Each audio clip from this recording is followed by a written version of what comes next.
Hello বাচ্চো, good afternoon. আশা করি সবাই নিশ্চয়ই ভালোই আছো। তো আজকে আমরা যে বিষয়টা আলোচনা করব আলোর বিচ্যুতি সম্পর্কে, আলোর প্রতিসরণের ক্ষেত্রে বিচ্যুতি সম্পর্কে জানব। সমান্তরাল কাচ ফলকের মধ্যে আলোক রশ্মি পাঠালে তার প্রতিসরণ কীরূপ হয় সেটা জানব। সেখানে একটা পার্শ্ব সরণ বলে একটা বিষয় আছে, সেই পার্শ্ব সরণটা জানব। একটা প্রশ্ন 3 নম্বরের প্রশ্ন একটা পরীক্ষা আসে, সেই প্রশ্নটাও একটু আমরা প্রমাণ করার চেষ্টা করব। সেখানে কতগুলো কন্ডিশন রয়েছে, সেই সমস্ত কন্ডিশনগুলো জানব যে পার্শ্ব সরণ কোন কোন বিষয়ের উপর নির্ভর করে। The lateral displacement depends on which kind of factors. তো তার আগে আমরা গতদিন যেটা আলোচনা করেছিলাম, মানে লেকচার নাম্বার 41-এ, সেটা হচ্ছে গিয়ে তোমাদের স্নেলস ল এর কতগুলো বেসিক ইন্টারপ্রিটেশন। আমরা সেগুলোর পরের থেকে আজকে স্টার্ট করব। যে চ্যাপ্টারের নাম হচ্ছে তোমার রিফ্রাকশন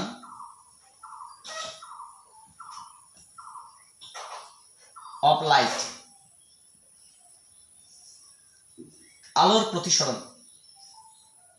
এই আলোর প্রতিসরণ চ্যাপ্টারে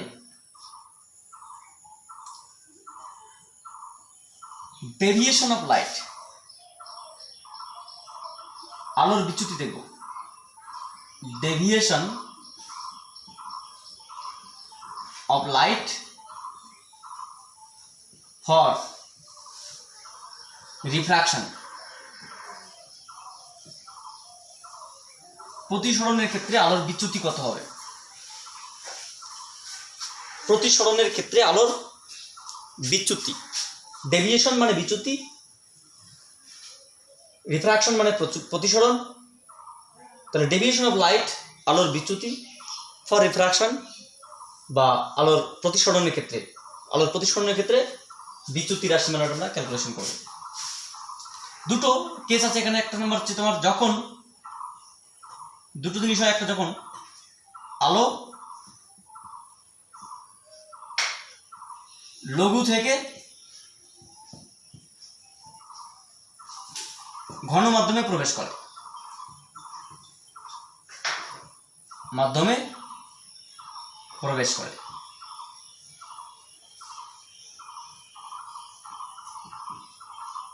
এটা একটা। 2 নম্বর আমরা একসঙ্গে দেখব, দুটো বিষয়কে আমরা একসঙ্গে প্ল্যাটফর্মে দেখব একই হোয়াইট বোর্ডে, তাহলে বিষয়টা কম্প্যারিজন আলোচনা করে সুবিধা হবে। যখন আলো ঘন মাধ্যম থেকে লঘু মাধ্যমে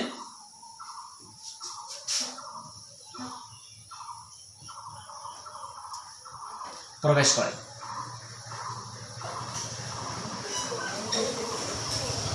তখন একটা ঘটনা হবে। দুটো ঘটনা, হয় আলো লঘু থেকে ঘনতে যাবে, না ঘন থেকে লঘুতে যাবে। তাহলে এরকম একটা বিষয় নিলাম, একটা media M1 M2, normal N1 N2, লঘু মাধ্যম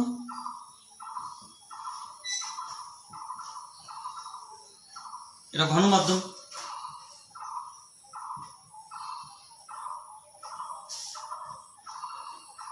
আলোক রশ্মি যখন লঘু মাধ্যম থেকে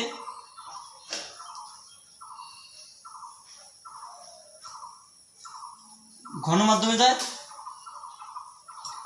PQR একটা রশ্মি যখন লঘু মাধ্যম থেকে ঘন মাধ্যমে যায়, তখন আলোক রশ্মির বিচ্যুতি কত হয় সেটা আমরা দেখবো। একটা সেকেন্ড ক্রাইটেরিয়া আমরা দেখব, media M1 M2, normal N1 N2, আলোক রশ্মি যখন ঘন মাধ্যম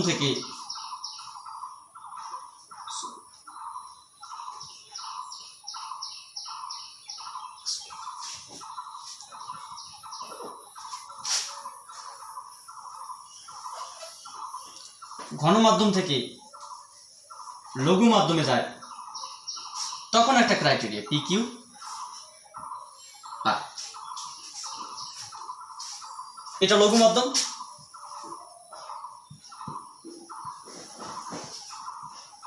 এটা ঘন মাধ্যম। তোমাদের উদাহরণ হিসেবে আমরা বলতে পারি এটা বায়ু, এটা জল, এটা বায়ু,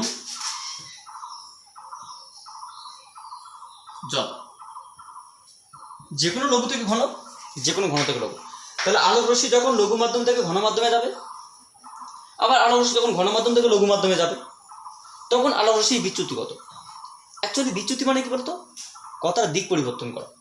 বিচ্যুতি মানে আলোক রশ্মি যেদিকে গিয়েছিল তার সঙ্গে কথাটা দিক পরিবর্তন করো, তার নাম বিচ্যুতি। আচ্ছা, যখন আলোক রশ্মি লঘু মাধ্যম থেকে ঘন মাধ্যমে যায় তখন আপতন কোণের মান কত? আপতন কোণ এখানে আই, প্রতিসরণ কোণ কত? এটা আর। এখানে আপতন কোণ কত? এখানে আপতন কোণ এটা আই। আমরা এদিকে পাঠাচ্ছি, এটা আমরা আর লিখতে পারি, অসুবিধা নেই। নাম আমরা যেটা দেবো, এটা আপতন কোণ আই। এখানে প্রতিসরণ কোণ কত? প্রতিসরণ কোণ আর, কারণ যে রশ্মিটা যেদিকে বেরিয়ে গেল। এবার একটা জিনিস বোঝার চেষ্টা করো, আলোক রশ্মি যখন লঘু মাধ্যম থেকে ঘন মাধ্যমে আসলো, এখানে বায়ু, এখানে জল, জল থাকার কারণে বেগ কমে গেল, ফলে বেঁকে আসলো। যদি এখানেও বায়ু থাকতো, যদি এখানে কোনো জল না থাকতো, পুরোপুরি বায়ু থাকতো, তাহলে আলোক রশ্মিটা আমার মনে হয় আলোক রশ্মিটা এইদিকেই চলে যেত। কোনো অভিমুখ পরিবর্তন না করে আলোক রশ্মিতে এরকম করে দিত। যদি মাঝখানে আসার পথে কোনো জল না থাকতো, তা আমার মনে হয় আলোক রশ্মিটা এইদিকে চলে যেত। কিন্তু জল থাকার কারণে আলোক রশ্মিটা অভিমুখ পরিবর্তন করে এদিকে আসলো। তাহলে কতটা বাঁকলো? এতটা বাঁকলো, এতটা বেঁকে আসলো। এটার নাম ডেভিয়েশন বা বিচ্যুতি। এটাকে ডেল্টা দিয়ে প্রকাশ করা, এটার নাম ডেল্টা। এটার নাম ডেল্টা। ডেল্টা কথার অর্থ ক্ষুদ্র, মানে ক্ষুদ্র বিচ্যুতি, ক্ষুদ্র বেঁকে গেল, ডেল্টা চিহ্ন দিয়ে প্রকাশ করা হয়। আচ্ছা, এবার একটা আদমি আমাকে বলো তো, যে এটা একটা হচ্ছে তোমার বাহু, এটা একটা বাহু, এই কোণটা আর এই কোণটা কি সমান বলতে পারি? নিঃসন্দেহে বলতে পারি সমান। যদি এরকম করে ছেদ করে যায় তো এরা পরস্পর বিপরীত কোণ, ঠিক এর একই বিষয়। এটা একটা বাহু, সিমিলার হতো এটা একটা বাহু, অ্যাকচুয়ালি এদিকে যাওয়ার কথা ছিল কিন্তু না গিয়ে সে এদিকে গেল। তাহলে আমরা বলতে পারি যে এটা একটা এবং এটা একটা বাহু, তাহলে বলতে এই কোণটা সমান, এই যে কোণটা, এই কোণটা সমান, বিপরীত কোণ হিসেবে।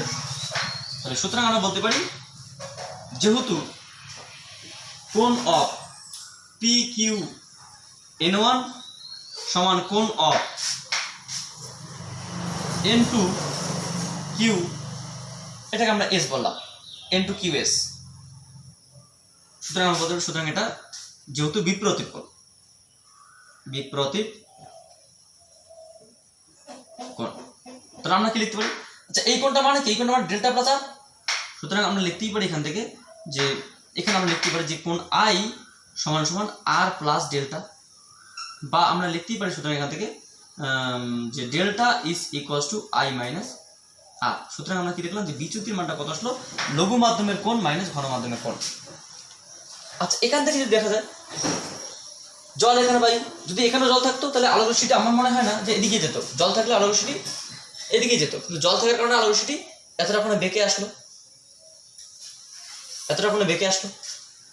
অ্যাকচুয়ালি আলোক রশ্মিটা এদিকে যাওয়ার কথা ছিল আর এদিকে যাওয়ার কথা ছিল, কিন্তু এখানে বায়ুমণ্ডল থাকার জন্য সে একটু বেশি কোণে বেঁকে গেল, বা অবিলম্ব থেকে দূরে সরে গেল, বা তার বেগ বেড়ে গেল। তাহলে আমরা কি বলতে পারি? আচ্ছা, এই কোণটা কত? আর এই কোণটা কত? ডেল্টা।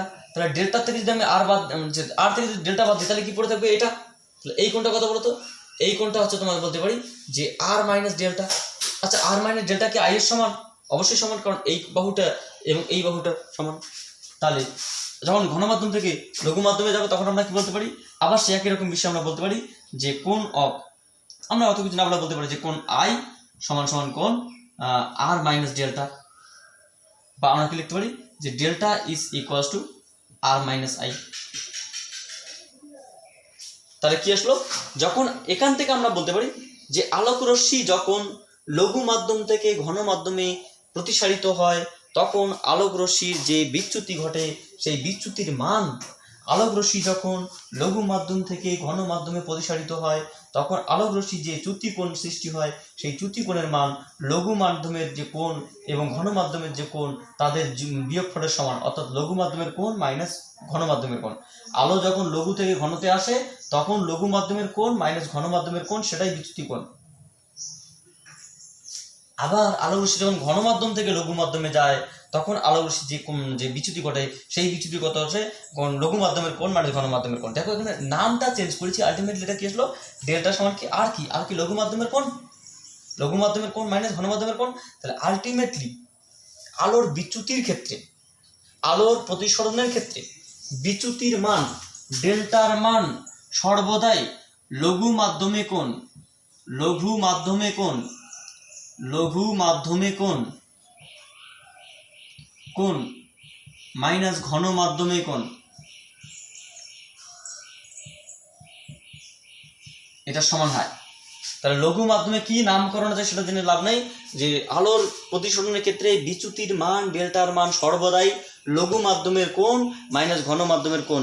সে আলোক রশ্মি লঘু থেকে ঘনতে যাক আর সে আলোক রশ্মি ঘন থেকে লঘু যাক, আই ডোন্ট কেয়ার, সেটা কোনো কিছুর উপর নির্ভর করে না। সর্বদাই লঘু মাধ্যমে যে কোণটা থাকবে সেই কোণটার মান থেকে ঘন মাধ্যমে যে কোণটা থাকবে সেই কোণটা অবিলম্বের সাপেক্ষে যে কোণ থাকবে সেই কোণ বিয়োগ করে যেটা আসবে সেটাই হচ্ছে গিয়ে সেই লঘু মাধ্যম থেকে ঘন মাধ্যম বা ঘন মাধ্যম থেকে লঘু মাধ্যমে বিচ্যুতি রাশিমালার মান।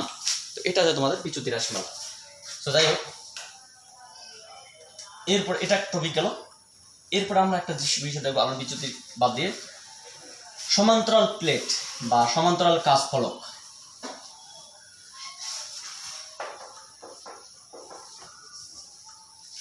তার আগে একটা জিনিস, আমরা মাল্টিমিডিয়া বলে একটা বিষয়, মাল্টিমিডিয়াতে লাইট চলছে কিনা ঠিকঠাক দেখে নিন। That's okay, extremely sorry. তো তার আগে আমরা মাল্টিমিডিয়া বলে একটা বিষয় আছে, সেই মাল্টিমিডিয়াটা জানার চেষ্টা করবো। হ্যাঁ, মাল্টিমিডিয়াটা কি আছে সেটা আমরা জানার চেষ্টা করবো।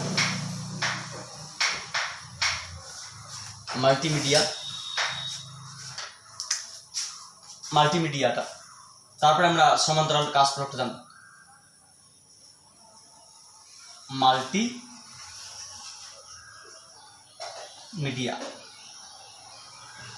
মিডিয়াম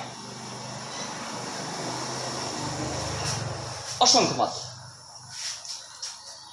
আমরা এখানে দেখবো কি কি ঘটনা ঘটে। কোনো একটা আলোক রশ্মি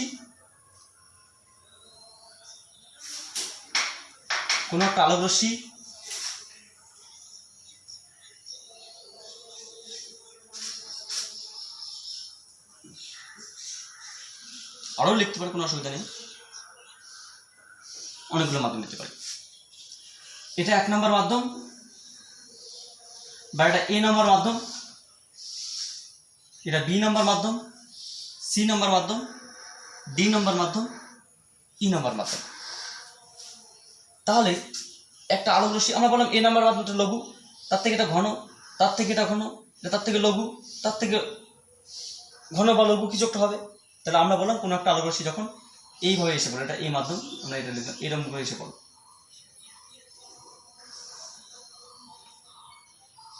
তাহলে এটা অবিলম্ব, এখানে একটা অবিলম্ব অঙ্কন করবো। তাহলে কি আসলো, সে একটু দেখে গেল। তাহলে এটা আপতন কোণ I1, প্রতিসরণ কোণ R1। এখানে যখন অন্য একটা মাধ্যমে এসে পড়লো তখন এটা এই মাধ্যমের আপতন কোণ, এটা অবশ্য R1 এর সমান হবে, কেন হবে সেটা আমরা পরে বলছি। এবং এই মাধ্যম থেকে যখন বেরিয়ে যাবে তখন তার প্রতিসরণ কোণ হচ্ছে তোমার এটা R2 হবে। এখান থেকে তোমার কি হবে, একটু যদি অবিলম্ব কল্পনা করা হয় এটাও তোমার R2 হবে। এটা যদি এটা থেকে লঘু মাধ্যম হয় তাহলে একটু দূরে সরে যাবে,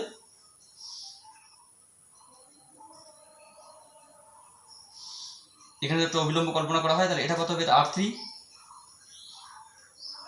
অবিলম্ব কল্পনা করে এটা তোমার R3 হবে। যদি এটা তোমার হচ্ছে কি আরো লঘু হয় তাহলে এটা আরো দূরে সরে যাবে।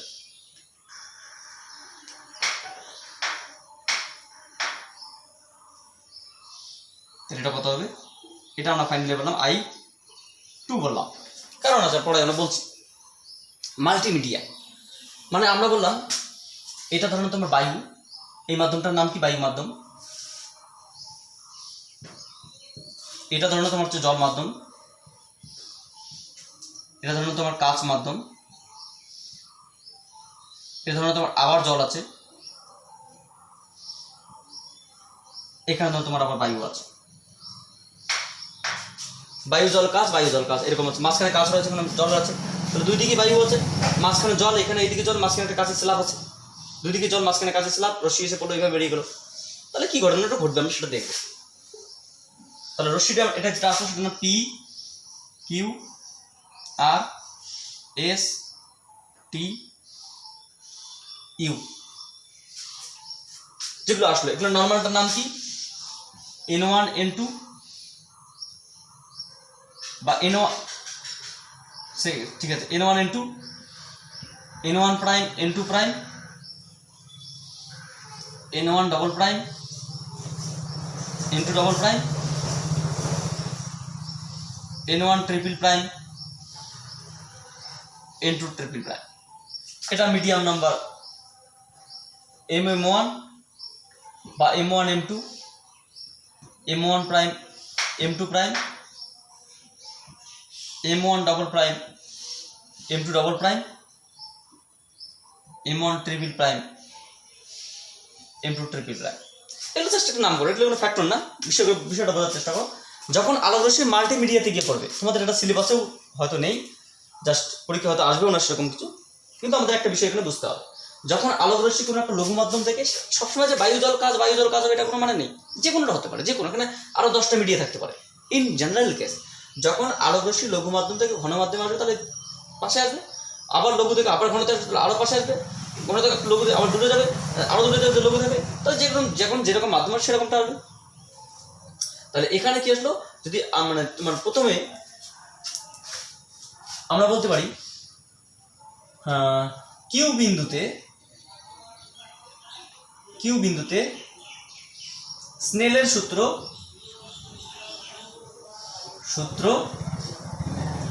প্রয়োগ করে কিউ বিন্দুতে, আচ্ছা কিউ বিন্দুতে স্নেলের সূত্র আমরা প্রয়োগ করতে কি পাবো, এখানে কি sine of I1 by sine of R1 is equals to, আমরা কি লিখতে পারি, এই মাধ্যমে প্রতিসম কত A মিউ বি, এটা লিখতে পারি, এটাকে চাইলে আমরা লিখতে পারি যে mu B by mu A, এটা ইকুয়েশন নাম্বার 1। ভালো করে দেখো, বুঝতে পারলে কিনা, এখানে আমাদের আরো অনেক কিছু বিষয় রয়েছে সেগুলো বুঝতে হবে, তার আগে এটা বুঝতে পারলে কিনা সেটা আগে তোমাকে বুঝতে হবে। একটা জিনিস তোমাকে এখানে বলা হয়নি, যে আমি বলেছিলাম, তো পরে বলছি, আলোক রশ্মি যখন লঘু মাধ্যম থেকে ঘন মাধ্যমে আসলে অবশ্যই দূরে সরে মানে কাছে সরে আসবে, এটা আপতন কোণ I1, প্রতিসরণ কোণ R1। স্যার এটা এখানে R1, এটা তো আমরা I2 লিখবো, এটা R2 লিখবো, এটা I3 লিখবো, R3 লিখবো, ব্যাপারটা সেটা নয়। ব্যাপারটা শুনো, এখানে যখন আলোক রশ্মি লঘু থেকে ঘনতে আসলো সেখানে আমরা আপতন কোণ I1 R1 লিখলাম। এবার আমরা দেখবো যে এটা তো অবিলম্ব, এটা তো সমান্তরাল পাত, তাহলে কি এরা পরস্পর সমান্তরাল, ভালো করে ভেবে দেখো, দুটো অবিলম্ব, এটা একটা অবিলম্ব, এটা একটা অবিলম্ব, এরা পরস্পর সমান্তরাল, তাহলে এরকম কোন একটা রশ্মি গেল, এই রশ্মিটা এটা কিউ, এটা আর, কিউ আর বিন্দুতে, তাহলে ভালো করে ভেবে দেখো পরস্পর সমান্তরাল, তাহলে এটা ভেদক বা ছেদক, তাহলে আমি কি বলতে পারি যে এই কোণটা এবং এই কোণটা সমান? হ্যাঁ পারে, যে আপতন কোণ I1, প্রতিসরণ কোণ R1, তাহলে এটাই কি এর যেটা প্রতিসরণ কোণ পরবর্তী মিডিয়াতে এটা আপতন কোণ, তাহলে এটা R1টাকে পরিবর্তন আমরা এখানে লিখলাম, এটা R1 যে আপতন কোণ হয় তা প্রতিসরণ কোণ কি হবে, প্রতিসরণ কোণ হচ্ছে তোমার R2 হবে, সেটা অন্য কোনো কিছু হবে। আবার এই R2টা কি, এই যে সমান্তরাল পাত, তাহলে এটা R2 হলে এর ক্ষেত্রে আবার আপতন কোণ R2 হবে, ঠিক আছে, এরকম R3 হলে এটা R3 হবে। তাহলে এখানে দেখা গেল এটা কারোর সঙ্গে সমান নয়, সেটা কারোর সঙ্গে সমান নয়, এটাকে আমরা চাইলে R2 তে লিখতে পারি না, তাহলে R4 লিখতে পারি, বা এটাকে R4 না লিখে আমরা এখানে I2 লিখলাম। যদি এই মাধ্যমটা বায়ু হয় তাহলে I1 এবং I2 সমান হবে, সেটা আমরা দেখতে পাবো, আসবে, ওই জন্যই আমরা এটা দিয়েছি। অন্য কিছু হতে পারে, I2 অন্য কিছু হতে পারে। তাহলে আমরা এখানে কি দেখবো, এটা দেখলাম, পি কিউ আর বিন্দুতে স্নেলের সূত্র প্রয়োগ করে পাই। স্নেলের সূত্র প্রয়োগ করে পাই।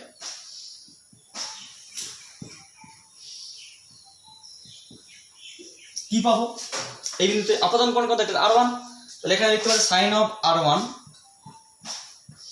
এখানে প্রতিসরণ কোণ কত r2, sin of r2 is equals to আমরা কি লিখতে পারি b mu c, কারণ এই a mu b তাহলে b mu c, এটাকে আমরা চাইলে লিখতে পারি যে b mu c, বা এটাকে আমরা চাইলে লিখতে পারি mu c by mu b, আগের মতই করে। তাহলে ইকুয়েশন নাম্বার 2 pq q আর s বিন্দুতে স্নেলের সূত্র প্রয়োগ করে পাই। apply the Snell's law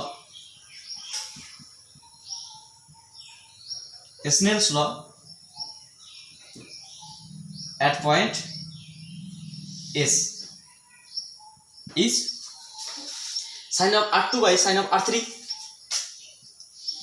sin of r2 by sin of r3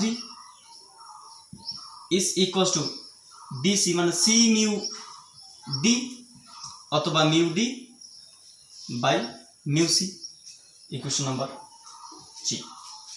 abc t বিন্দুতে again apply the Snell's law at point P is sin of r3 by sin of i2 is equals to d mu e or mu e by mu d, equation number 4। আরো যদি অনেকগুলো থাকতো আমরা আরো অনেকগুলো লিখতে পারতাম। এটা আমরা দেখলাম। বুঝতে আমরা ম্যাথমেটিক্যালি বিষয়টা দেখি, একটু মুছে দিলাম। ম্যাথমেটিক্যালি বিষয়টা দেখি তাহলে কি পাবো আমরা এখানে। তাহলে ম্যাথমেটিক্যালি আমরা দেখি, তাহলে আমরা কাজ করতে পারি এখান থেকে। সো ইকুয়েশন 1 2 3 4 যদি আমরা মাল্টিপ্লাই করি, so the multiply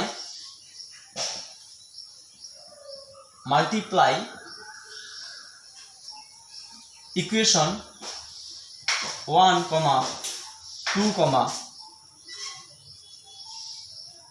3 and 4 we get 1 2 3 4 সমীকরণ গুণ করে আমরা পাই। তাহলে আমরা কি পাবো sin I 1 by sin of r1, sin of r1 by sin of r2, sin of r2 by sin of r3, sin of r3 by sin of i2 is equals to এটাকে আমরা লিখতে পারি a mu b, b mu c, c mu d, d mu e। তাহলে এখানে কি আসলো যে r1 কেটে গেল, r2 কেটে গেল, r3 কেটে গেল। তাহলে আমরা কি লিখতে পারি এখান থেকে, এখানে লিখতে পারি যে sin of i1 by sin of i2 is equals to a mu b, b mu c, c mu d, d mu e। যদি প্রথম মাধ্যম এবং শেষ মাধ্যম যদি ই মাধ্যমটি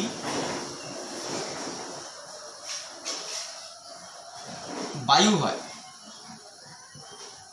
মানে যদি প্রথম মাধ্যম এবং শেষ মাধ্যম একই মাধ্যম হয়, তাহলে ই মাধ্যম যদি বায়ু হয়, তাহলে আমরা এখানে কি লিখতে পারি, তাহলে আমরা লিখতে পারি এখান থেকে, তাহলে ই এর পরিবর্তে আমরা the refractive index of E, refractive index of A লিখতে পারি, যেটা শেষ মাধ্যমের প্রতিসরাঙ্ক সেটা বায়ু মাধ্যমের প্রতিসরাঙ্কের সমান। তাহলে এখান থেকে আমরা একটা জিনিস লিখতে পারি, এখান থেকে লিখতে পারি, এটা ইকুয়েশন নাম্বার ধরে না তোমার হচ্ছে ইকুয়েশন নাম্বার 5। তাহলে 5 নম্বর ইকুয়েশনটা আমরা লিখতে পারি যে sin of I1 by sin of I2 is equals to mu b মানে কি বলতো mu b by mu a mu c by mu b mu d by mu c mu e by mu d। তাহলে bd কেটে গেল, cc কেটে গেল, bd কেটে গেল, তাহলে এখানে কি পড়ে থাকলো mu e by mu a। যদি সমান হয় তাহলে কি আসবে, তাহলে এটাও mu a এটাও mu a, তাহলে আলটিমেটলি কত আসলো 1 আসলো। তাহলে আমরা কি লিখতে পারি, সুতরাং আমরা লিখতে পারি যদি সমান হয়, না হলে তো এটাই থাকবে, যদি সমান হয় তাহলে কি আসবে, যদি না হয় সমান তাহলে এটাই, যদি সমান হয় তাহলে কি হবে, সমান হলে তোমার sin of I1 by sin of I2 is equals to 1। তাহলে আমরা এখানে কি লিখতে পারি যে sin of I1 is equals to sin of I2, বা আমরা লিখতে পারি যে I1 সমান I2। এখান থেকে আমরা বলতে পারি যে প্রথম মাধ্যম এবং শেষ মাধ্যম যদি সমান হয় তাহলে আলোক রশ্মি প্রথম মাধ্যমে যে কোণে আপতিত হয়েছে শেষ মাধ্যমটাকে সেই কোণে বেরিয়ে যাবে। এটা সমান্তরাল কাচ ফলকের ক্ষেত্রে ওটা তাই ঘটে। কাচের মধ্যে গিয়ে বিভিন্ন রকম ঘটনা ঘটে, এখানে অনেকগুলো ঘটনা ঘটেছে, কাচের মধ্যে একটাই ঘটনা ঘটবে এবং শেষ পর্যন্ত I2 কোণে বেরিয়ে যাবে, সেই I1 I2 সমান হবে, সেটা আমরা খুব দ্রুত বুঝতে পারবো এরপরে অবশ্য। যদি এটা হয় তাহলে আমরা কি বলতে পারি যে এটা সমান 1। তো যদি এটা হয় তাহলে আমরা এখানে কি লিখতে পারি একটা, তো তাহলে আমরা বলতে পারি so from equation number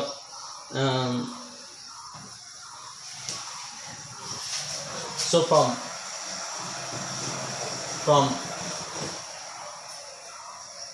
equation 5 we get, তাহলে 5 নম্বর ইকুয়েশন থেকে আমরা কি পেতে পারি sin I by sin I1 তো 1, তাহলে আমরা কি লিখতে পারি a mu b into b mu c into c mu d into d mu e is equals to 1, বা এখানে আমরা যে কোনো একটাকে সমান লিখতে পারি। তাহলে আমরা লিখতে পারি a mu b সমান 1 বাই সবগুলো b mu c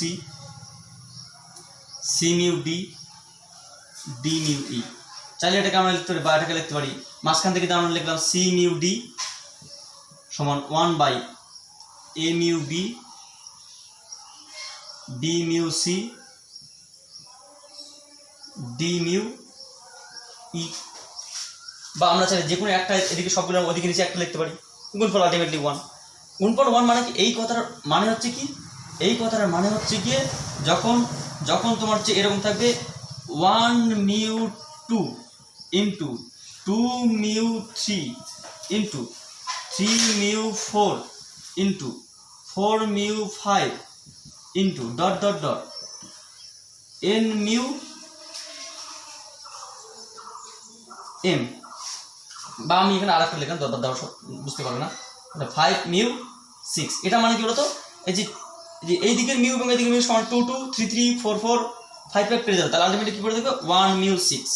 যদি প্রথম মাধ্যম শেষ মাধ্যম সমান হবে তাহলে এটা মানে কি বলতো 1 mu 6 মানে তাহলে mu 6 বাই mu 1, যদি mu 6 এবং mu 1 সমান হয় তাহলে 1 বাই 1, তাহলে সেটা কত আসবে সেটা 1। তাহলে এখানে সেটাই ঘটছে, এখানে ই না বলে যেটা ইয়ে হয় তাহলে এটা কত 1 রুপি, সেটা স্পেশাল কেস এরকমটা, বা এটা এরকমটাও হতে পারে।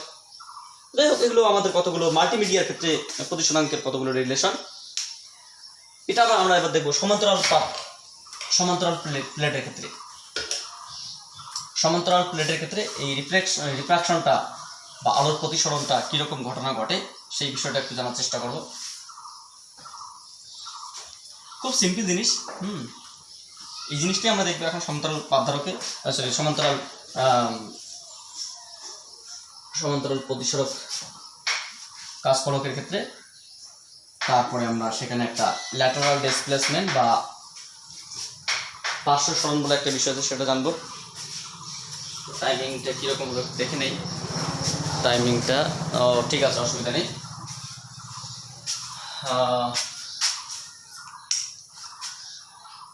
The refraction of light through the parallel slab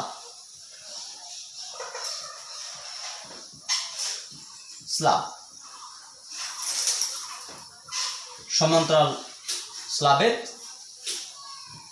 মধ্য দিয়ে যখন the refraction of light through the parallel slab যখন আলো কোনো সমান্তরাল প্লেটের মধ্য দিয়ে যায় তখন আলোর ক্ষেত্রে কি ঘটে। ধরে নাও আমরা খুব সিম্পলভাবে বললাম একটা কাঁচের ফলক আছে, একটা কাঁচের ফলক, কাঁচের ফলক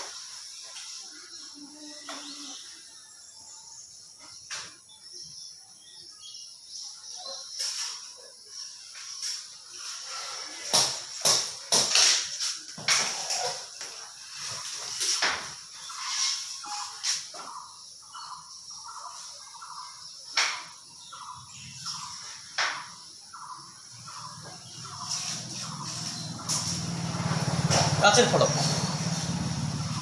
এটা আমরা এ বি সি ডি বলতে পারি। কাঁচের ফলক মানে কিরকম বলো তো? কাঁচের ফলক মানে তোমার হচ্ছে গিয়ে ঠিক কি বলবো, এরকম একটা কাঁচের ফলক, যেমন কাঁচের ফলক এরকম কাঁচের ফলক, এরকম কাঁচের ফলক প্লেট। তোমাদের নামকরণ করা হচ্ছে এ বি সি ডি, মানে তোমার হচ্ছে নামকরণ হচ্ছে এ বি সি ডি। তার মানে এমনটা নয় যে এই প্লেটটা নয়, মানে অ্যাকচুয়ালি এই প্লেট থেকে এই প্লেটে রশ্মি পাঠানো হবে। এখানে একটা প্লেট আছে, প্লেন আছে, প্লেন, এরকম একটা প্লেন আছে, এরকম একটা প্লেন, মানে এই প্লেনের রশ্মিতে একটা প্লেন, এবি একটা প্লেন, সিডি একটা প্লেন, এবি মানে এটা একটা প্লেন, এবি একটা প্লেন, সিডি একটা প্লেন। রশ্মি যখন এবি প্লেনে এসে পড়বে, ভেতর দিকে প্রবেশ করবে মানে প্লেটের মধ্যে, এবং তারপরে সিডি প্লেন দিয়ে বেরিয়ে যাবে, তখন ক্ষেত্রে কি হবে? তাহলে আমরা এখানে দেখলাম যে আলোক রশ্মি যখন লঘু মাধ্যম থেকে ঘন মাধ্যমে এরকম করে আসলো,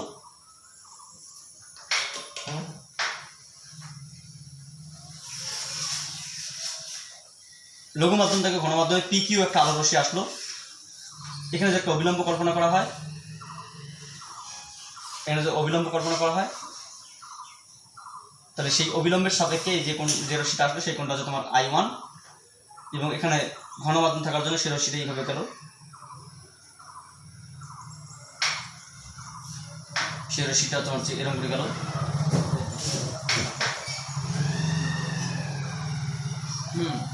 এটা তোমার হচ্ছে প্রতিসরণ কোণ, এটা হচ্ছে I1 এখানে যদি একটা অবিলম্ব কল্পনা করা হয় তাহলে এই কোণটা কত হবে? R1 হবে, এবং যে রশ্মিটা বেরিয়ে যাবে সেই রশ্মিটা কি হবে?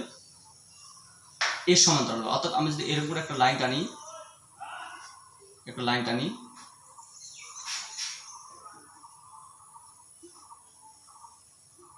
তাহলে এই দুটি রশ্মি সমান্তরালে বেরিয়ে যাবে। তার মানে ব্যাপারটা হচ্ছে কি দাঁড়ালো বলো তো? তার মানে ব্যাপারটা আমি এটা জাস্ট তোমাদের বোঝানোর জন্য বলছি, এটা দরকার নেই, আমি জাস্ট বোঝানোর জন্য বলছি। মানে আমি বলছি হচ্ছে রশ্মিটা এইদিকে যেত, না গিয়ে সে প্রতিসরণ করে এরকম করে গিয়ে এরকম করে, তাহলে এই রশ্মি এবং এই রশ্মি সমান্তরাল, এই যে রশ্মি দুটো সমান্তরাল হবে। যদি আমাদের এই ঘটনাটা পরবর্তীতে লাগবে প্যাটার্ন ল্যাটারাল যে ডিসপ্লেসমেন্টের ক্ষেত্রে ওই বিষয়টাই লাগবে। তাহলে পরবর্তীতে তোমার প্রতিসরণ কোণ কত? পরবর্তী প্রতিসরণ কোণ হচ্ছে আমরা বললাম I2। তাহলে এটা পি কিউ আর এস রশ্মি। তাহলে আমরা বললাম যে ধরা যাক ABCD একটি সমান্তরাল কাচ ফলক, স্বচ্ছ কাচ ফলক, যার AB ও CD দুটি কাচের প্রতিসরক তল। AB প্রতিসরক তলের উপর PQ একটি রশ্মি Q বিন্দুতে এসে অবিলম্বের সাপেক্ষে I1 কোণে আপতিত হয়, এবং প্রতিসরণের পর সেই রশ্মিটি কাচের মধ্যে R1 কোণে বেরিয়ে যায়, এবং সেই আলো রশ্মিটি কাচ ফলক দ্বারা প্রতিসরণের পর বায়ু মাধ্যমে আবার I2 কোণ দ্বারা প্রতিসারিত হয়। তাহলে এটা আমরা বললাম এটা হচ্ছে বায়ু, এটা কাচ, এটা বায়ু। তাহলে আমরা কি করব? কিউ বিন্দুতে এবং আর বিন্দুতে স্নেলস ল অ্যাপ্লাই করব। So apply the Snell's law at point P, sorry at point Q। Q বিন্দুতে যদি আমরা স্নেলস ল অ্যাপ্লাই করি তাহলে কি পাবো? যে sin I1 by sin of R1 is equals to, এটা আমরা বলছি এয়ার গ্লাস এয়ার, তাহলে A মিউ জি, বা এটাকে আমরা চাইলে লিখতে পারি mu G by mu A equation number 1. Again apply the Snell's law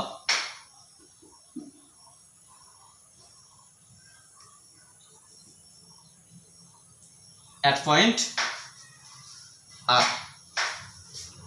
আর বিন্দু যদি আমরা স্নেলস ল অ্যাপ্লাই করি তাহলে কি পাবো? সাইন অফ, এখানে আপাতন কোণ কত? Sine of R1 by sine of I2 is equals to G mu A, that means mu A by mu G, equation number 2. So if we multiply equation 1 and 2, or then we get, মানে আগে আমরা multimedia বা two মিডিয়ার ক্ষেত্রে করছি, আমরা কি পাবো তাহলে?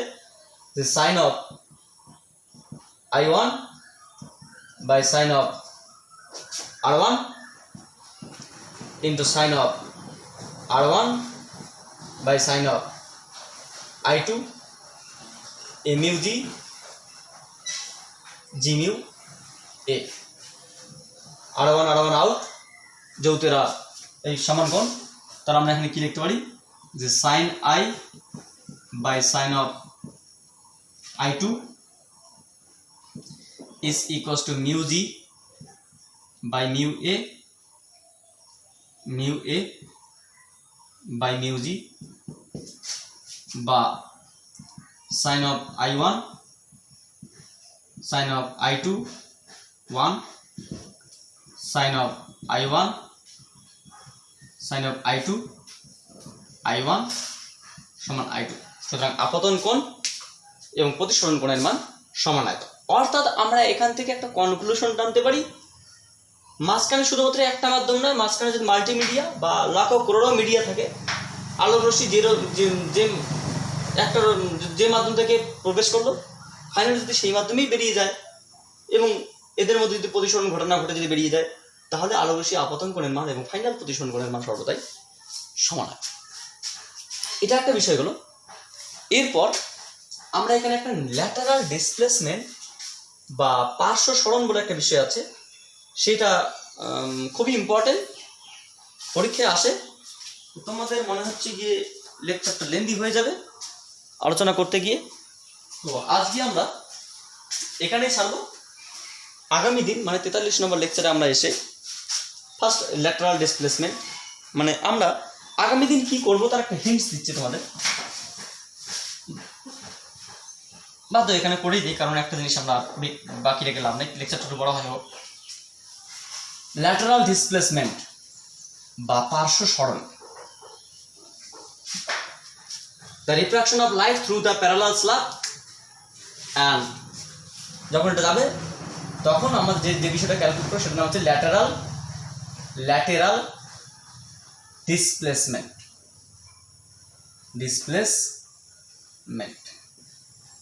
বা পার্শ্ব সরণ।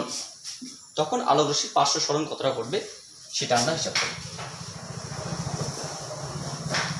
একটা বিষয় বোঝার চেষ্টা করো, যদি এখানে কোনো কাজ না থাকতো তাহলে আলোক রশ্মিটি কোনটা, এটা বায়ু মাধ্যম থেকে এসে বায়ু মাধ্যম, এদিকে বায়ু মাধ্যম, এদিকে বায়ু মাধ্যম, মাঝখানে যদি কাজ না থাকতো এটা বায়ু মাধ্যম, তাহলে আলোক রশ্মিটা আমার মনে হয় যে এদিকে যাওয়ার কথা ছিল, যেটা আমরা একটু আগে বলেছিলাম, এইভাবে যাওয়ার কথা ছিল। অর্থাৎ আলোক রশ্মিটির অভিমুখ কোনো রকম পরিবর্তন ঘটবে না, অর্থাৎ এই রশ্মি এবং এই রশ্মির সমান্তরাল ভিতরে, যেটা আমাদের এটা আলোক রশ্মি এদিকে যাওয়ার কথা ছিল। কিন্তু কাঁচের স্ল্যাব থাকার জন্য আলোক রশ্মিটি এখানে ভেতরে প্রবেশ করে আলোর বেগ একটু কমে গিয়ে আবার এদিকে আবার এদিকে, তার মানে কি আলোক রশ্মিটি বায়ু এবং বায়ু মাধ্যম থাকার জন্য এইভাবেই বেরিয়ে যাবে। কিন্তু এটা কি একটা দূরত্ব, অ্যাকচুয়ালি এতটা দূরত্ব সরে গিয়ে এইরকমভাবে না গিয়ে এতটা দূরত্ব সরে গিয়ে এইভাবে গেল, মানে সমান্তরালে গিয়েছে এটা এতটা দূরত্ব সরে গিয়ে, অর্থাৎ এই যে এখানে একটু লম্ব কল্পনা করা হয়, তাহলে এই যে লম্ব কল্পনা করা হয়, এটা যদি আমরা এক্স বলি, তাহলে এই যে লম্বটা আসলো এতটা যে পার্শ্ব সরণ বা এই যে পার্শ্ব সরণ ল্যাটারাল বা পার্শ্ব সরণ কতটা সরে আসলো, রশ্মিটা এদিকে না গিয়ে কতটা সরে আসে এরকম হয়ে গেল, মানে রশ্মিটা এদিকে যাওয়ার কথা ছিল বায়ু মাধ্যম থাকার জন্য, বায়ু মাধ্যম থেকে কাজ মাধ্যম থাকার জন্য এতটা সরে আসে এদিকে গেল, তাহলে এই যে কতটা সরে আসলো সেই সরে আসাটা আমরা হিসেব করি।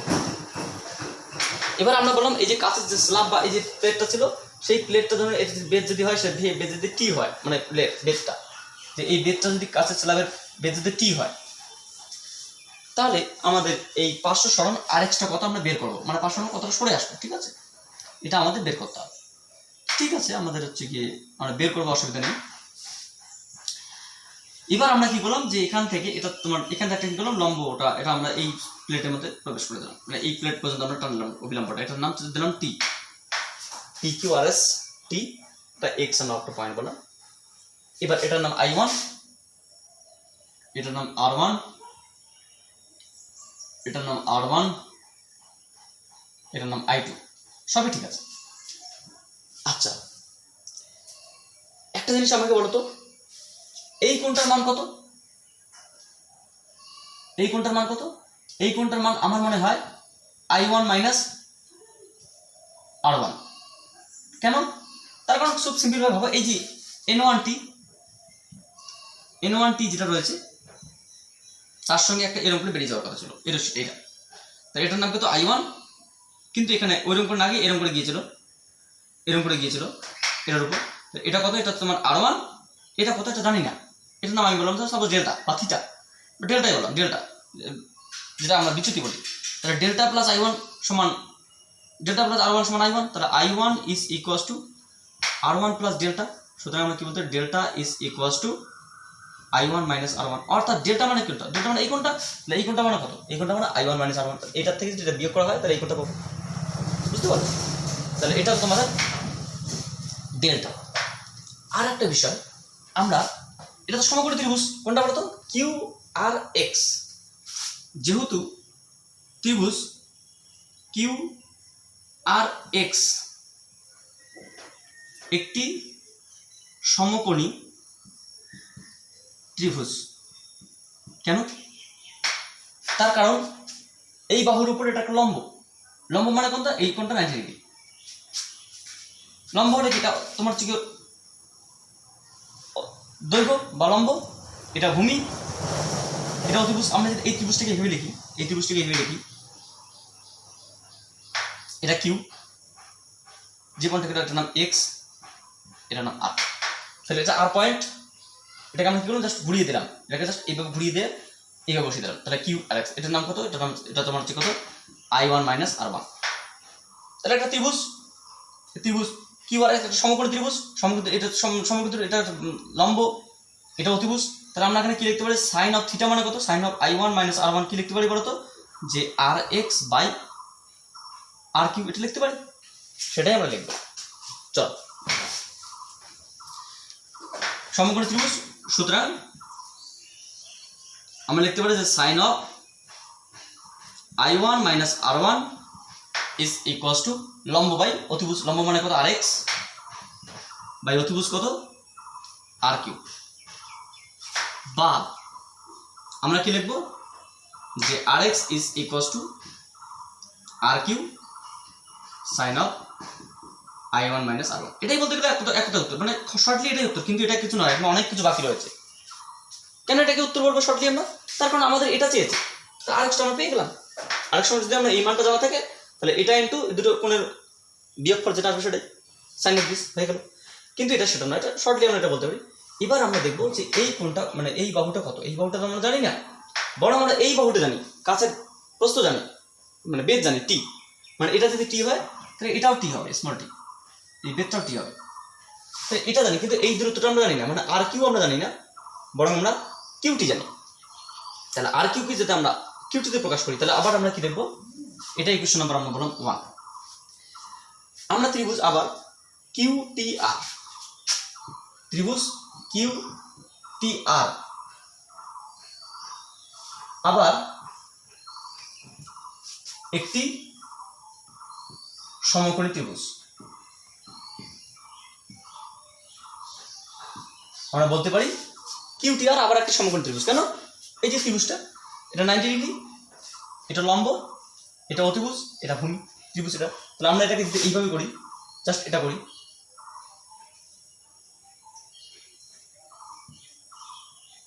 এটা করি, মানে আমরা বললাম এটাকে ধরে আমরা এইভাবে বসিয়ে দিলাম, মানে এটাকে ধরে এটাকে ঘুরিয়ে নিলাম, ঘুরিয়ে নিয়ে এইভাবে বসিয়ে দিলাম, মানে এটা, মানে এই টিটা হচ্ছে তোমার টি পয়েন্ট, এই পয়েন্টটা হচ্ছে তোমার কিউ, আর এই পয়েন্টটার নাম হচ্ছে তোমার আর। তাহলে কি করলাম? এই কিউ পয়েন্টের এটা কত, কোনটা কত? R1। তাহলে কি হচ্ছে? সমকোণী ত্রিভুজ। তাহলে সমকোণী ত্রিভুজের ক্ষেত্রে আমরা কি লিখতে পারি? আচ্ছা এইটা কত? এটার নাম টি, কারণ আর মানে কিউটি কত? কিউটি মানে স্মল টি ব্যাস। কিন্তু আমরা তো এই বাহুটি কিন্তু জানি না আর কিউ, তাহলে এটা কি অতিভুজ, এটা ভূমি। তাহলে আমরা কি লিখতে পারি যে কিউটি বাই আর কিউ, ভূমি বাই অতিভুজ সমান সমান কি কস থিটা, কস থিটা মানে কত r1, এটা আমরা লিখতে পারি। আমরা সেই জিনিসটি এখানে লিখব। আবার কিউটি আর একটি সমকোণী ত্রিভুজ, সেই সমকোণী ত্রিভুজের ক্ষেত্রে আমরা কি লিখতে পারি, সমকোণী ত্রিভুজের ভূমি বাই অতিভুজ, ভূমি বলতে কোনটা তার হচ্ছে কিউটি বাই অতিভুজ কত Q R is equal to cos theta, theta বলতে গেলে এখানে r1, বা এখানে আমরা কি লিখতে পারি যে আর কিউ বা Q R is equal to QT by cos r1, বা এটাকে আমরা লিখতে পারি কিউটি মানে কত small t by cos r1, R Q সমান, এটাই কোশ্চেন নাম্বার 2। যেহেতু কিউটি সমান স্মল টি কাচের বেদ,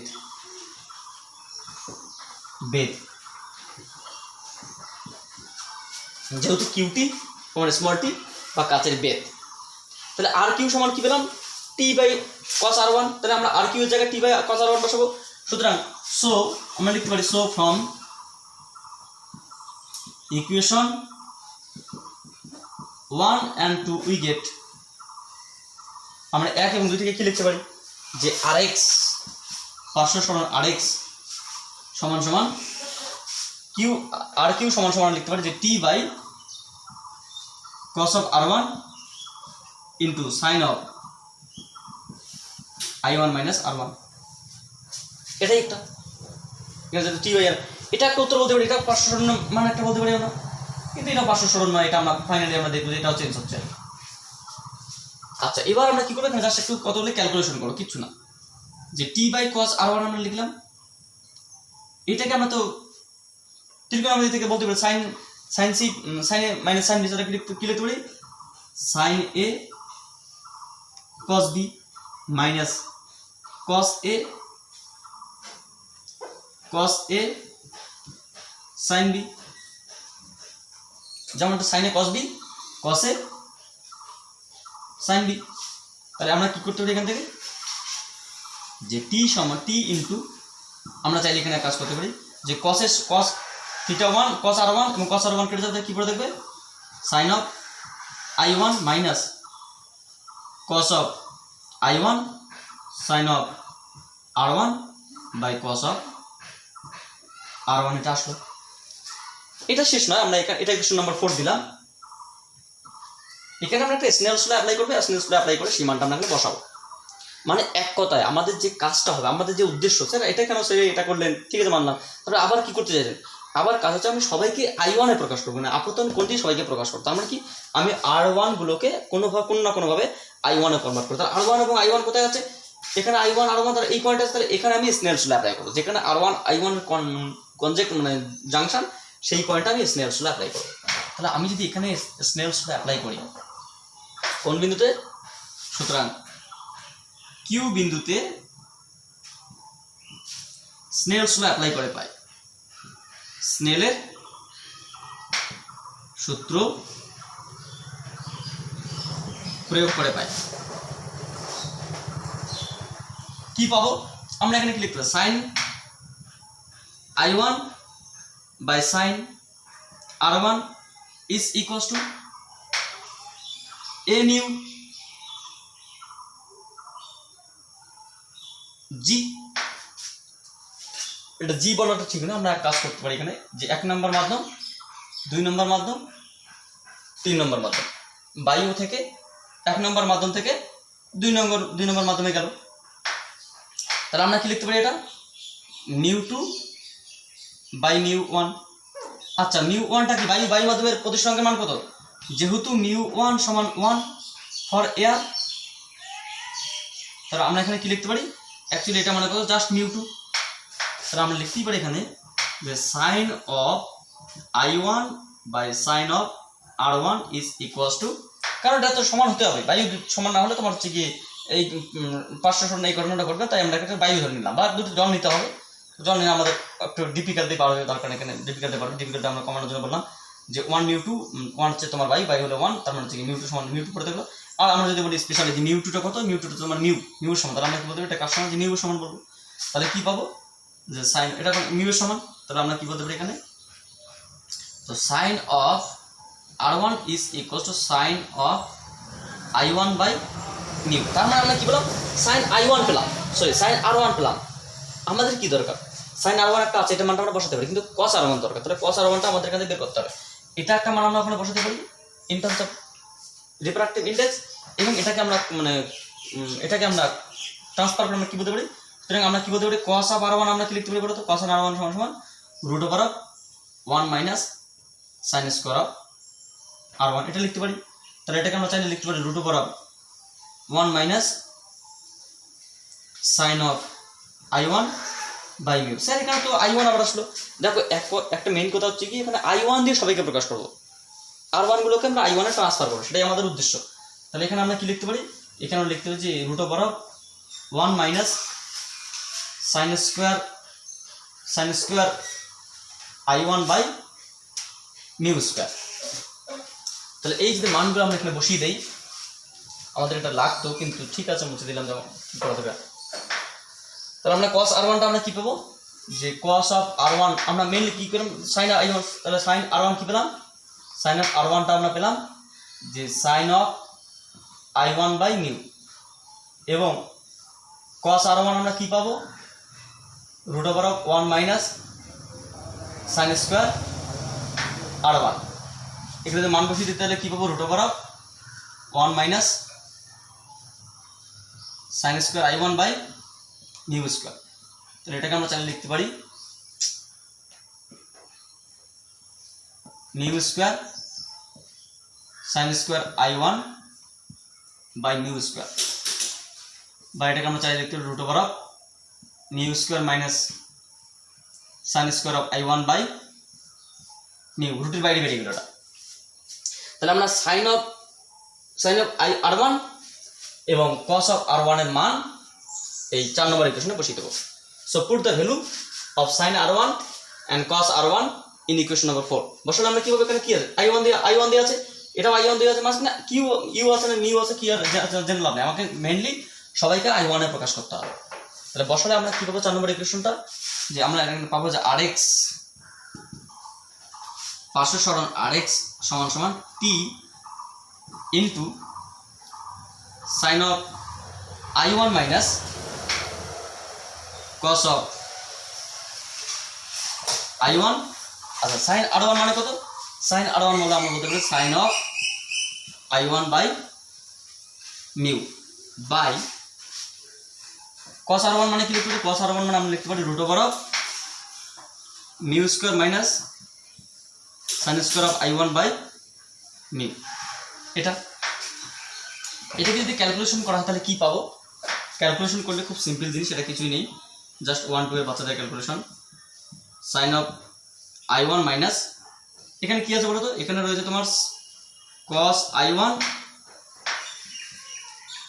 সাইন i1 বাই মিউ, এটাকে উল্টে লিখলে আমরা কি পাবো, mu by root over of mu square sine square i1। Mu তুলে দাও, তাহলে কি পাবো এখান থেকে t সাইন i1 যদি কমন নেওয়া তাহলে কি পাবো, সাইন অফ i1 একটা কমন নিলাম, তাহলে কি পাবো 1 minus cos of i1 by root over of mu square minus sine square of i1।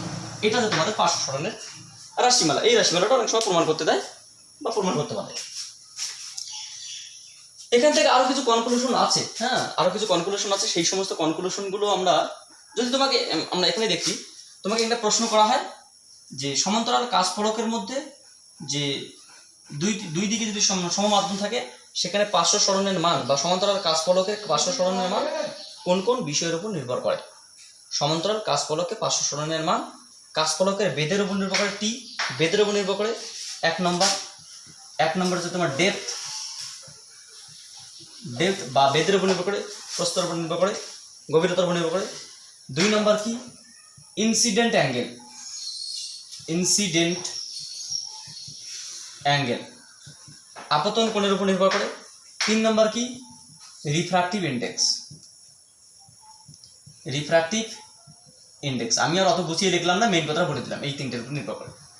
তাহলে সমান্তরাল কাজ ফলকে পার্শ্ব সরণের মান কাজ ফলকের বেধের উপর নির্ভর করে, তারপর হচ্ছে কি আপতন কোণের উপর নির্ভর করে, তারপর হচ্ছে কি মাধ্যমের প্রতিসরাঙ্কের উপর নির্ভর করে। কারণ দুই দিকে বায়ু মাধ্যম থাকলে মাধ্যমের প্রতিসরাঙ্কের উপর নির্ভর করে। এটাই হচ্ছে কি তোমাদের সমান্তরাল কাজ ফলকের পার্শ্ব সরণের রাশিমালা। এখান থেকে একটা স্পেশাল ক্রাইটেরিয়া তোমাদের পরীক্ষায় আসে, সেটা অবশ্য তোমাদের ইকুয়েশন নাম্বার 3 থেকে, ইকুয়েশন নাম্বার 3 থেকে একটা স্পেশাল ক্রাইটেরিয়া পরীক্ষায় আসে। তিনটা পার্ট আছে, সেই তিনটা পার্টের মধ্যে আমরা দেখবো কতটা ভিডিওটা কতটা আমরা দেখি একটু, কারণ লং ভিডিও হয়ে গেলে মুশকিল, লং হয়ে গেছে। যাই হোক, আমরা হয়ে গেছে যখন কিছু করার নেই। আমি কোনোভাবেই ভিডিও ছোট করতে পারি না, মানে আমার এই একটা হচ্ছে গিয়ে প্রবলেম, আমি ভিডিও কখনো ছোট করতে পারি না। তো আমরা এখান থেকে দেখি কি কি বিষয় আছে। প্রথম যে পার্ট, কাজ ফলকটা যদি খুব পাতলা, মানে কাজ ফলকটা খুব পাতলা মানে কি বললাম বলতো, এরকম পাতলা কাজ ফলক, তাহলে এই যে রশ্মিটা আসলো এখানে হালকা একটু বেশি বাঁকবে না, অল্প একটু বাঁকবে, তারপর আবার এখানে যাবে। তার মানে কি এখানে এই যে কোনটা আমি পেলাম যে এখানে অ্যাকচুয়ালি এইভাবে যাওয়ার কথা, মানে এইভাবে যাওয়ার কথা। তাহলে এখানে যে কোনটা, এই কোনটা কত, এই কোনটা আমার হচ্ছে তোমার I1 মাইনাস R1। ভালো করে ভেবে দেখো, আমি তোমাকে বলছি, সাপোজ তোমাকে বড় করে আঁকছি, কিন্তু বড় করে একে তোমাকে ছোট করে ভাবতে হবে। এটা কাজ করো, এটা টি, রশ্মিটি যদি এইভাবে আসে, সেই রশ্মিটি তোমার অবিলম্বের সাপেক্ষে এইভাবে আসলো, তারপর তোমার হচ্ছে এইভাবেই গেল, তাহলে এইভাবে যাওয়ার কথা। কাজ ফলকটা যদি পাতলা হতো তাহলে এই পয়েন্ট দুটো আরো কমে আসতো, মানে এই পয়েন্ট দুটো মানে কি, এই যে মধ্যবর্তী যে কোনটা পয়েন্ট যত কমবে, তাহলে এই এটা কি যত, যদি এই রশ্মি এখান থেকে বেরোতো তাহলে কি আসতো, রশ্মিটি তোমার এখানে আসতো, তাহলে একটা তোমার এখান থেকে একটা পয়েন্ট বেরোতো, এখান থেকে একটা পয়েন্ট বেরোতো, এখান থেকে পয়েন্ট বেরোতো, এখান থেকে পয়েন্ট বেরোতো, তাহলে এরকম। কারণ মেইন কথা হচ্ছে তোমাদের, আমরা বলতে পারি যদি যখন অত সব বাদ এসব করতে গেলে অনেক সমস্যা আছে, অত ক্রাইটেরিয়া আমরা করতে পারবো না। কেস ওয়ান, এটা সমান্তরাল কাজ ফলক, এটা আপতিত রশ্মি, প্রতিসারিত রশ্মি, এখানকার প্রতিসারিত রশ্মি। তাহলে এই কোণটা হচ্ছে I1, এই কোণটা তোমার হচ্ছে I2, অবশ্যই I1 I2 সমান এখানে। তো এই যে রশ্মিটা এরকম করে যাওয়ার কথা ছিল, এরকম করে যাওয়ার কথা ছিল, এরকম করে না গিয়ে সে এরকম করে এরকম সরে গেল। এই যে কোণটা, এই কোণটা মানে কত, এটা I1, এটা R1, তাহলে এই কোণটা কত, যে ডেল্টা সমান সমান I1 মাইনাস R1। তাহলে I1 যত ছোট হবে R1টা তার থেকে ছোট হবে, আর তাদের পার্থক্যটা আরো ছোট হবে। বুঝতে পারলেন না? মানে I1 জিরোর কাছাকাছি হয়, তা R1টা জিরোর কাছাকাছি হবে, জিরো না, I1টা খুব ক্ষুদ্র, তাহলে R1টা ক্ষুদ্র হবে, তাহলে তাদের যে পার্থক্যটা আরো ক্ষুদ্র হবে, ক্ষুদ্র থেকে ক্ষুদ্র যদি বিয়োগ করা তাহলে খুবই ক্ষুদ্র হবে।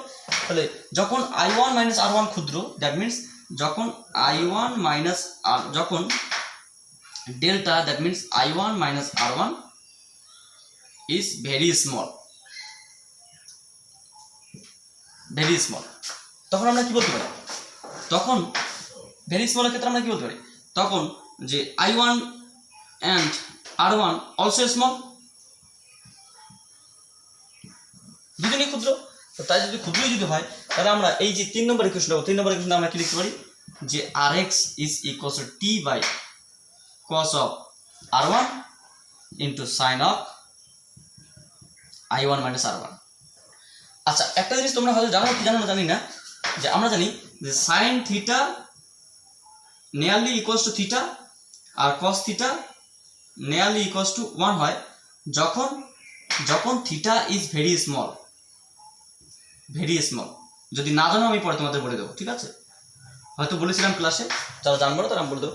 যখন সাইন থিটার মান খুব ক্ষুদ্র হয় তখন সেটা থিটার সমান হয়, সেই মানটাকে যেমন সাইন 0 ডিগ্রি সমান 0 হয়, তো থিটার মান যত ক্ষুদ্র হবে সেই মানটা হচ্ছে তোমার, সেই থিটাটাই এখানে কনভার্ট হবে, sine theta tends to theta হবে, আর কস থিটাটা 1 এর সমান। যেমন কস 0 ডিগ্রি কত 1, মানে 1 এর কাছাকাছি, থিটা যখন 0 কাছাকাছি তখন এই মানটা থিটাই হবে, এটা থিটা কত 1 হবে। তাহলে cos theta is equals to 1, sin theta is equal to theta when theta is very small। তাহলে এখানে ভেরি স্মল মানে কি, এখানে এই যে কোণটা sin theta, এটা কত খুব ক্ষুদ্র, আর এই কোণটা কত খুব ক্ষুদ্র, I1 R2 small, I1 R1 small, তার সঙ্গে সঙ্গে এই ক্ষুদ্র কোণটা আরো ক্ষুদ্র। তাহলে আমরা এখানে কি লিখতে পারি, এখানে আমরা লিখতে পারি যে t বাই এটা কত, ওটা 1 cos তো এটা 1 ইনটু এটা আমরা কি লিখতে, জাস্ট I1 মাইনাস R1 লিখতে পারি। এটা মানে এক কথা t into I1 minus R1 লিখতে পারি।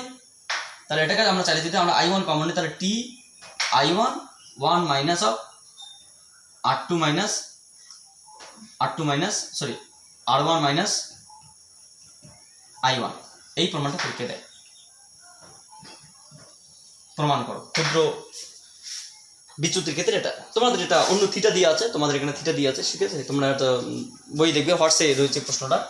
তাছাড়াও এখানে আমরা লম্বা অবদানের ক্ষেত্রে দেখবো, ক্ষুদ্র অবদানের ক্ষেত্রে দেখবো। বাকি কন্ডিশনগুলো বুঝতে পারবে, তোমরা একটু দেখো, বুঝতে পারবে, অসুবিধা নেই। যদি না বুঝতে পারো তোমরা আমাকে কমেন্ট করে জানিয়ে দিও। আমারও আর এটার পরে আর বাকিটুকু না পড়ালে চলো, তোমরা বুঝতে পারবে বাকিটা। এই প্রমাণটা দেখবে। So thank you for watching my video.